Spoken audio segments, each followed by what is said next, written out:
What's up, y'all? It's your boy Carcino here, and let's talk about it. Isaiah Thomas has had a very mixed year, and what should have been the best of times for him in his life, and was having an MVP type season in the NBA. Now all of a sudden, everything has flipped around since the passing of his sister in the playoffs.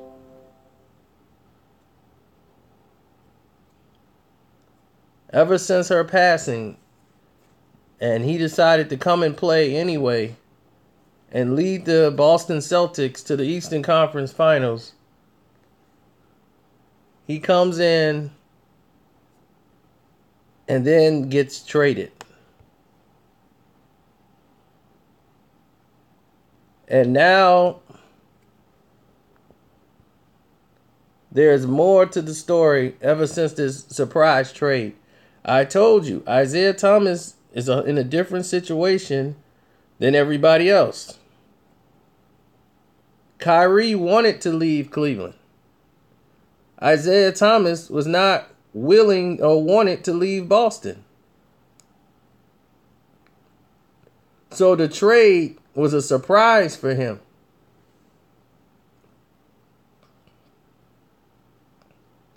Now we have very new developments. I'm letting everybody get a chance to come in before we start going through the new developments in which I just heard today.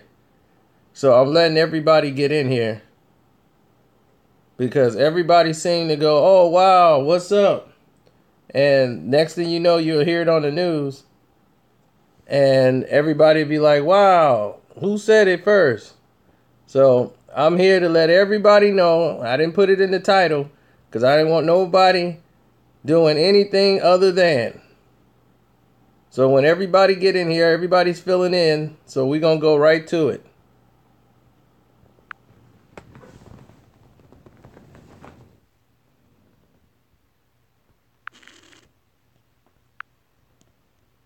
All right, there we go. Oh, we all need some money, brother. Because you know YouTube ain't paying nobody no more.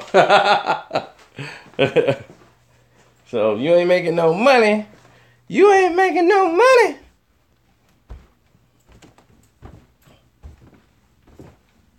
Yeah, it's spooky out here. So anyway, here's the scenario. I know people that actually speak to NBA players. Yes, I do. And here's the situation that's going on right now. Hold on. We need no distractions. What's actually going on with Isaiah Thomas is that the situation that's happened today, that where after he did his test and he went back to Boston and everything, he's not happy with going to Cleveland. And now with all this other stuff that's been developing, that they want to get more out of Boston for him because they don't know about him, he doesn't want to play for Cleveland.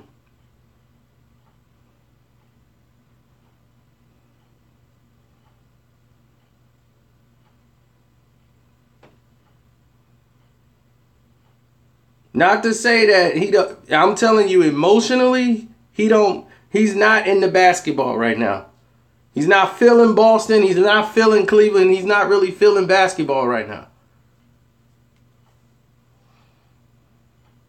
Now Isaiah Thomas has not put this out. This is word around the campfire.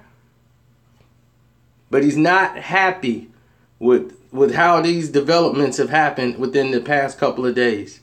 And how it's being drawn out.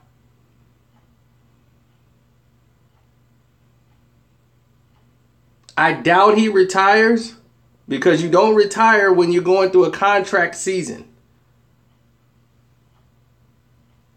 This is a contract year for him. So he's going to play. He's just very disappointed in how everything has played out. They had a conversation with him today. People that know him had a very good conversation with Isaiah, trying to keep his spirits up. People don't even realize he's still mourning the loss of his sister. He has good days and he has bad days. And when this trade went the way it did, he felt a little betrayed. And when he did his thing, his test in Cleveland, he did his physical. He was real nice, but he's really not in the mood, like to go through this right now. He just had to do what he had to do. So he went back to the airport, he got on the plane, and he flew back home. Now it's still a problem because they're trying to get more out of it, saying, we don't know if Isaiah Thomas is going to be 100%. He feels betrayed again, even by Cleveland, who acting like they need some more for him, as if he's not worth what he is. So he never really wanted to go there and play anyway, to be honest. And for them to do this, he feels a certain way about it. So now if Cleveland does take him, you're taking in a player who's going to kind of feel a certain way about it. Like y'all didn't really want him there. Y'all wanted to try to squeeze to get other players besides him, as if he's not going to be good enough this year, even though he's playing for a contract.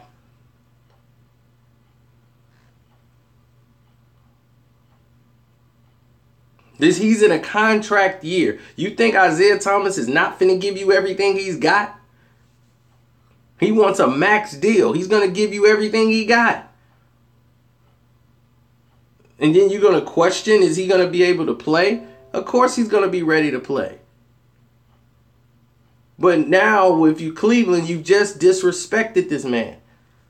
So he's still hurt. And people who've been contacting him, trying to get him from interviews, he's not in a mood to really talk. That's why you don't see him in too many interviews. He's still hurting over the loss of his sister. People don't understand that. They think like, oh, that's been a while ago. That's gone away. That was just some months ago. Dog, that's his sister. It don't register to people's brains because they so caught on basketball.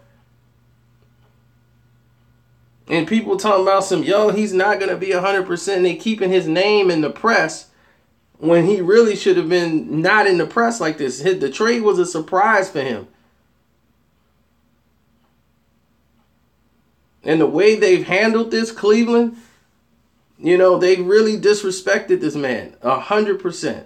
The way this trade was done, I understand why Boston did it, but it should have been handled a lot better. I think with a lot more delicacy, to where he wouldn't be caught off guard the way he was.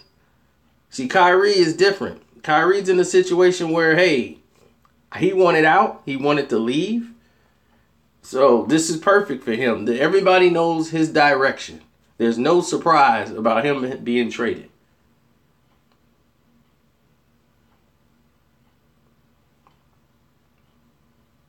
But that's crazy that now Isaiah Thomas is right back in the news again, because now people are doubting him and putting him in a box where, oh, he might not be 100%. I know it's business but not personal, but you got to tell that to the players. They take it very personal the way you handle your business. They all do. And they don't care how much money it is. Ask LeBron. He's the most pettiest person in the world. Of course he's not 100%. Nobody right now is 100%. Some people are. They stand in the gym, running, playing basketball. He couldn't play. He had an injury. So for a while, he has to be off his feet to let the injury heal naturally. Then he could start his training. So he'll be ready when basketball season starts up in 2 months. He got 2 months to get in shape to play the basketball. He couldn't be running up and down the courts and getting himself in shape. He had a hip injury. So you can't sit there and exercise and do certain things.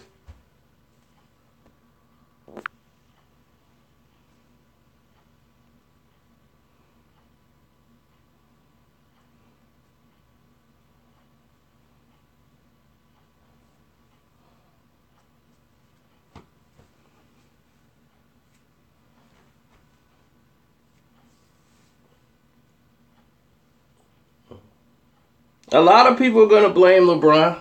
And why wouldn't you? The guy runs Cleveland anyway, so why not blame LeBron? But see, here's the thing. Isaiah Thomas never wanted to come to Cleveland.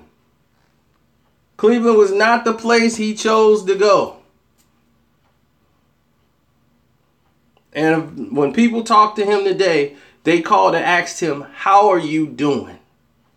How are you feeling? And he's like, man, that's such a relief to have somebody call me to ask me how I'm feeling. Not, did you hear what they said about your leg? How's your leg doing? How's your leg? And how's your hip? And everybody, how are you doing emotionally? How are you holding up?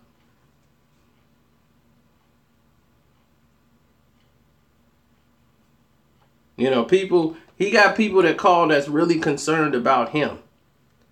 And a lot of you guys are really just concerned about basketball, and that's fine. That's fine. You want to be concerned about basketball, that's fine. But a lot of these sports writers and everybody else, they put a lot of pressure on these guys because they want answers to basketball questions. But that's why he's not doing interviews.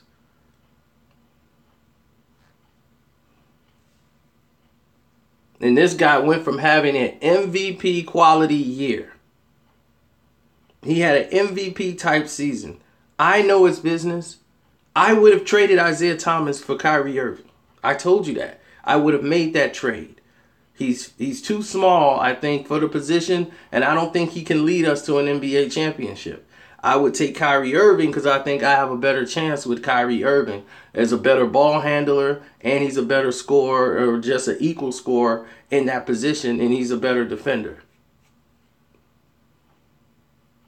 That's why I would have done the trade. It just would have been done differently. I would have told Isaiah, this is what's going on right now. We're possibly talking a trade here. I would have had enough respect to bring him into the fold so he didn't get caught off guard. That's all I'm saying.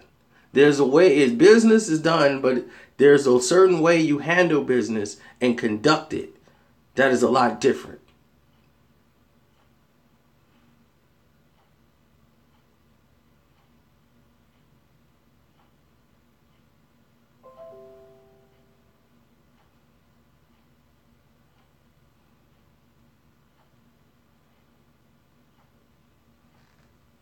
No, because it's very complimentary to play with who you just got from Utah. You think Isaiah Thomas is a very complimentary player playing with the guy from Utah? I don't really see that meshing very well. And Cleveland is not where he would have wanted to go. But he has to play there for this year. That's why this is a one-year deal. I doubt if Isaiah Thomas and this trade goes through, he ends up playing for Cleveland, he's gone. After this year, he's gone from Cleveland. Period. He's not coming back to Cleveland. I don't care if he has an MVP type year. He is not coming back to Cleveland. I guarantee you that.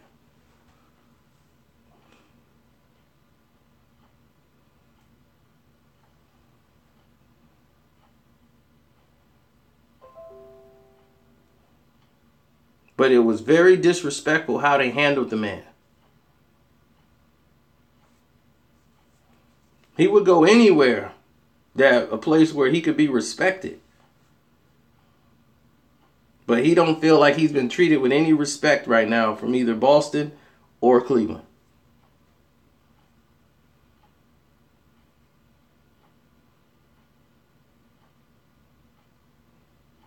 He didn't choke on the playoffs. They did exactly what the game plan intended.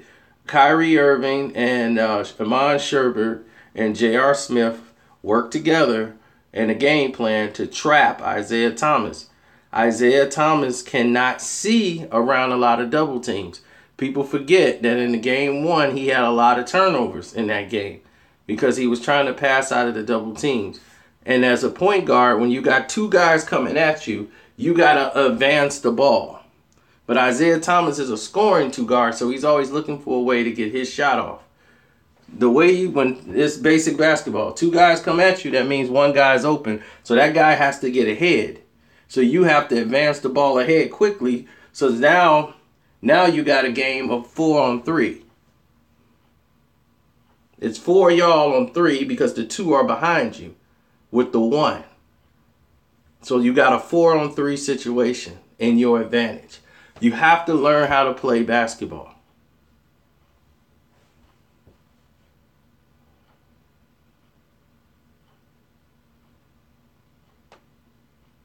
That's the key to basketball. You have to trust your teammates and trust the abilities that you have on the court. This is why Golden State is so good.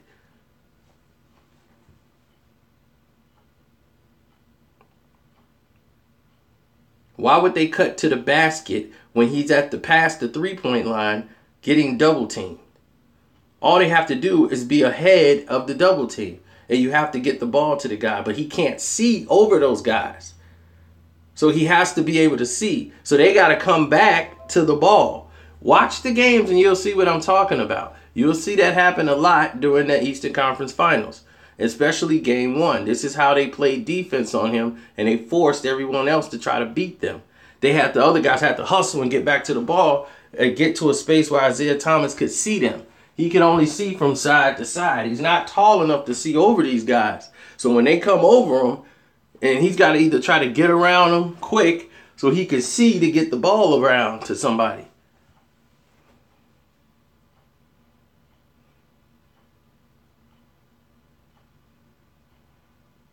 So hopefully this is understanding to a lot of you guys, but this is called basketball at its finest.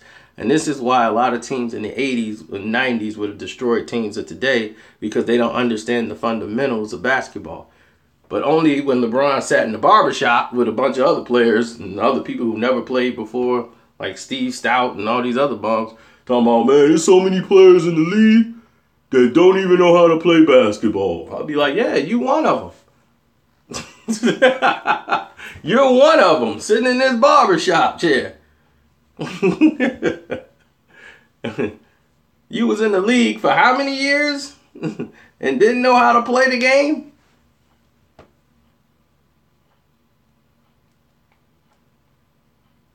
They ran flex the whole game. Because flex is the only play I know.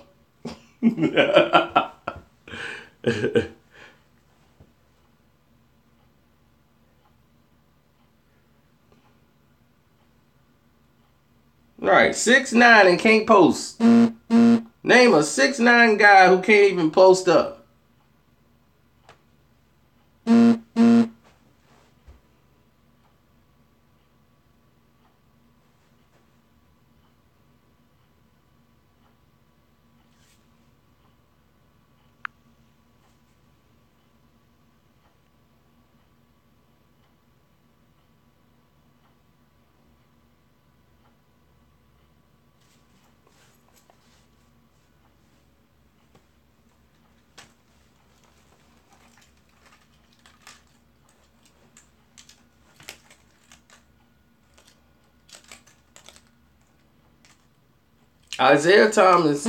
LeBron James, he learned how to play based on the facts of what happened.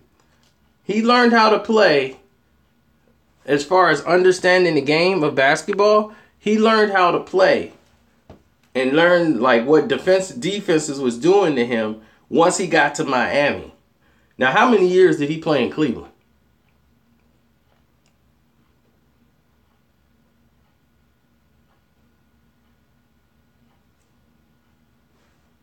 That's right. And I want you guys to remember that. Shane Battier taught LeBron James how defenses were playing him and how he learned basketball from Shane Battier. Why? Because Shane Battier went to college. He played for Duke. He played under a real coach and learned the game of basketball. So when he got to Miami, he didn't know what was going on. They just got embarrassed by the Dallas Mavericks and how Dallas played defense on LeBron and took him completely out of the game. And he didn't know what was going on with Dallas and how this was happening to him and how he's scoring 8 points in a game. They said, you know what? This is what you need to be learning. Shane Battier told him, this is what happened to you. This is how you would attack it. This is how you would move the ball around and trust your teammates. You don't do that. You get to the point. So LeBron didn't even know, he didn't even learn how to shoot until like his last years in Miami, and when he came back to Cleveland. He got with a shooting coach. That's why this year you saw his shot improve. He started keeping his body a little bit more square and try to improve on his shooting. That's why his three-point percentage went up. He's been working on his shooting because he realized he's getting older. His athletic ability is not what it used to be. So he had to work on an element of his game. So he wanted to learn how to shoot threes and be consistent. That's why he's been doing a lot of set shooting to try to get himself, used to shooting when he don't have the energy to do that brick shooting that he does.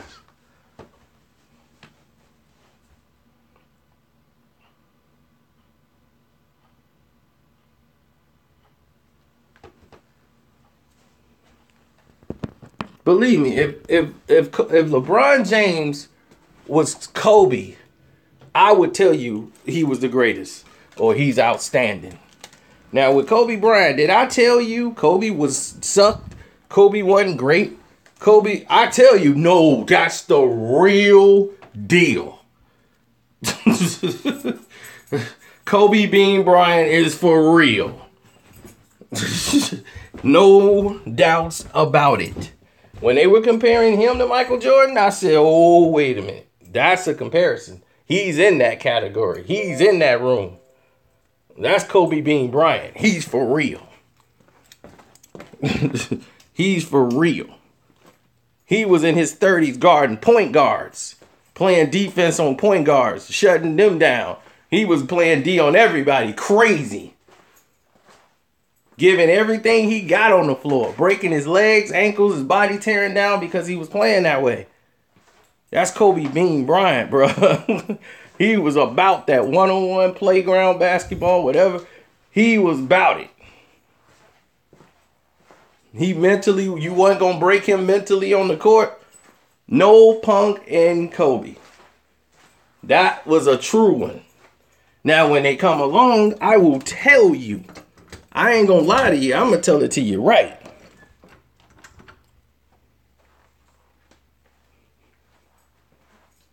I'll be like, not him.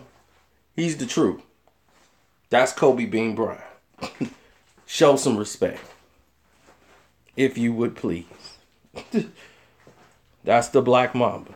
Now, for those who just got here and missed out on what was going on with Isaiah Thomas, let me inform you. Isaiah Thomas today was feeling very depressed, reportedly, by a very reliable source to me. And he's not over his sister's death. And why would he be? That's still fresh on his mind. He has days where he don't think about it as much, but he'll see things that remind him and it puts him in a depressing state. Then he hears all this news about how they're not sure Isaiah Thomas, they want more to have Isaiah Thomas on their team. So it's like, if you're Isaiah Thomas, you really don't like Cleveland too much. This not a place you chose to go to. And now they're like, well, we want to get some more for you. Like, it's like he's not going to be ready to play basketball or something. Like, they need more than just him. And he's if you know Isaiah Thomas, he's had problems with teammates before because he has this like Napoleon complex with people judging him because of his height. And now it's like the whole NBA and all the sports casters, everybody judging him because of his height, no matter what he just did. So right now he's feeling like he does not feel in Boston. He's not feeling Cleveland. He's just not feeling basketball right now. His mind is just like, I'm not even there right now. I'll be ready to play when the season starts. I'll be ready and he'll be ready to play, but mentally he's not even thinking. He's just trying to keep the TV off. He don't want to hear nothing from anybody anymore. He did his physical, whatever it is, it's gonna be. But right now, his heart is just not there. And the way they handled it was wrong.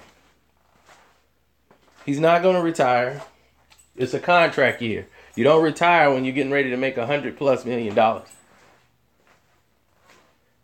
You know, people acting like he should be over his sister's death. And a lot of these news reporters, they don't understand.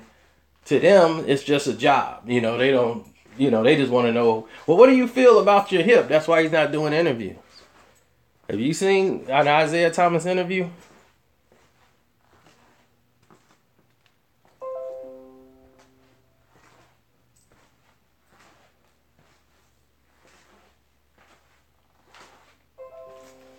Right. I mean, he's going to do it on his time. Some people never get over that. It's a very hard thing. You know, he have his good days and bad days like everybody else.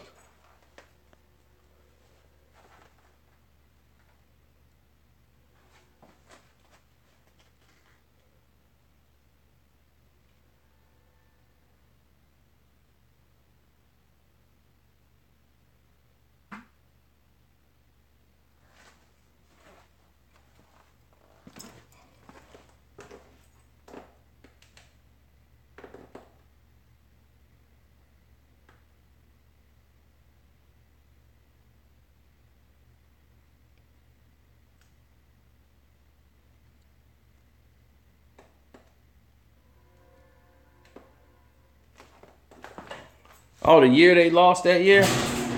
That was more Powell Gasol than anybody else. If you saw the game, you realize it was more Powell.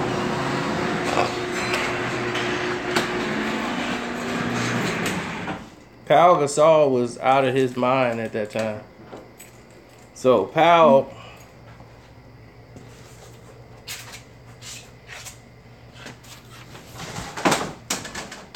Uh-oh.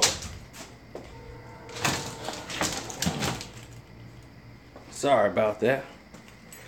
I might lose y'all for a sec. Hold on.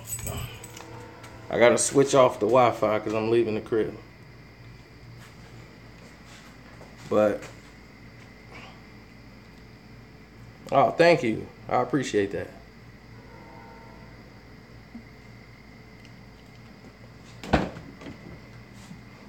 Well, we do what we can. Somebody said Carcino won't answer that one. I don't know what that one means.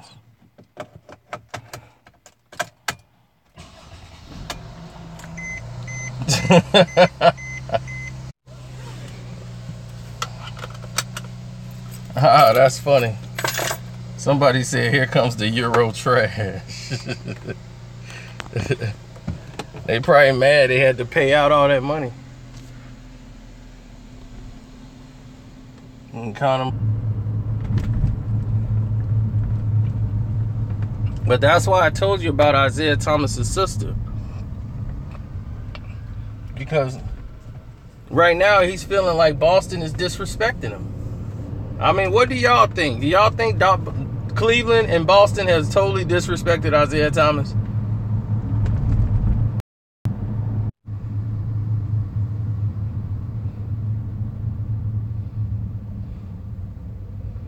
Wrong. He was with the Suns at the time. He was already with the Suns, and the Suns traded him because he had a problem with the Suns players, and they looked at him as a problem. And what did he do for the Boston Celtics? Boston Celtics haven't been in the playoffs since the Big Three.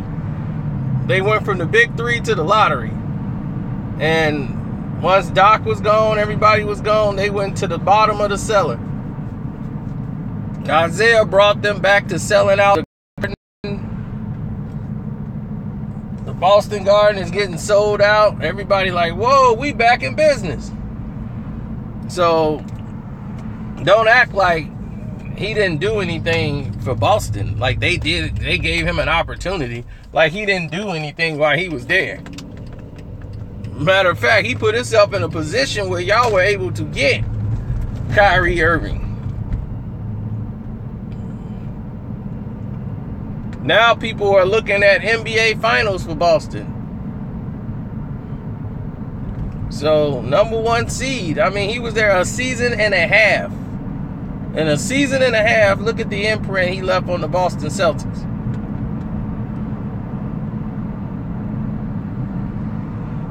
He was happy in Boston. People loved him. They loved Isaiah in Boston.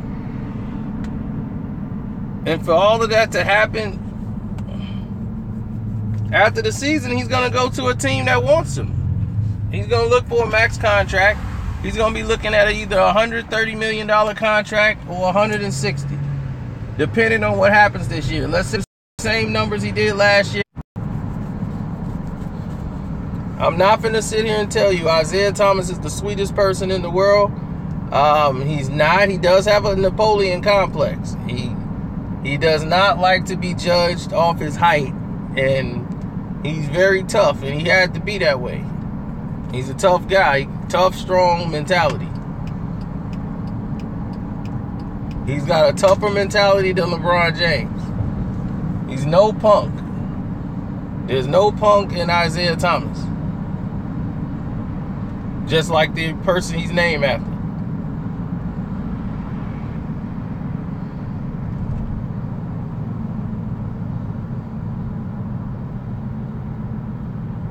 Well, you're going to see somebody's a fool. Somebody was a fool enough to give Tristan Thompson $80 million contract, and Noah getting Joakim Noah got like $80 million out of the Knicks. So if you see Moscow getting $65 million, and so you think Isaiah Thomas, who was up for MVP, ain't going to get $130 million, you out your mind.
I'm not bored. I'm reading y'all comments. Of course, I saw Ronnie Fields play when he was with Kevin Garnett. He had tremendous athletic ability, but he was a person that was judged off his height. His shooting ability wasn't that great, but it was good.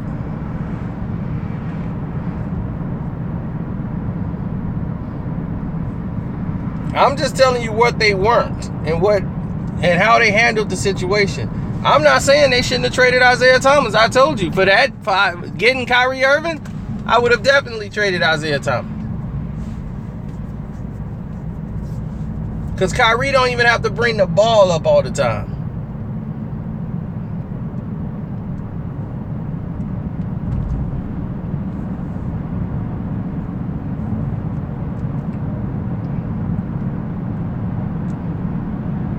They got Gordon Hayward. It will play a lot better with Kyrie Irving than he would with Isaiah Thomas.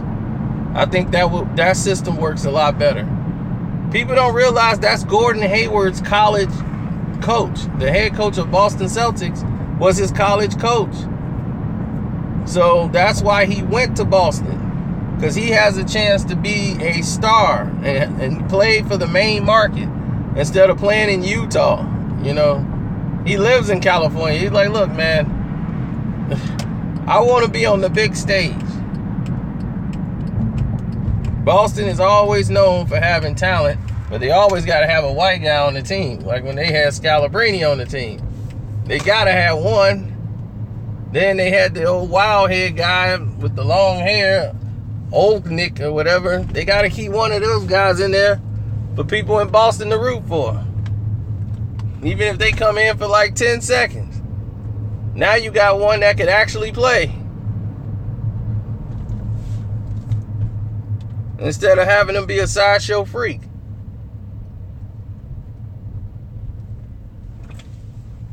You ever see when Skylar Brainey used to come in the game? Everybody in Boston will just start cheering. I'm like, you guys was just talking crap about all the other basketball players. But now Skylar Brainey's coming in the game. Skylar Brainey, yeah! He'll come in there and shoot a three, and if it go in, man, that place would go nuts. He'll finish the game with 3 points. All right, Skylar Brainey hit a three. I'll be like, people are so stupid. They really are. They really dumb. It's amazing how people's brains work. They so stuck on race that they don't even know. I told you, people are just accidentally racist. They have no idea. Like the Conor McGregor thing. People, well, Floyd, he's just overrated and he's just so arrogant and cocky. And McGregor, had they been fighting in MMA, Floyd would have won. I'm like, it was a boxing match before the 26th. They didn't just change the rules to a boxing fight. They signed a contract to do boxing. So you said he was going to win. He didn't win. Don't change it to MMA now. I'm like, McGregor is more cocky and arrogant than Floyd. You failed to mention that.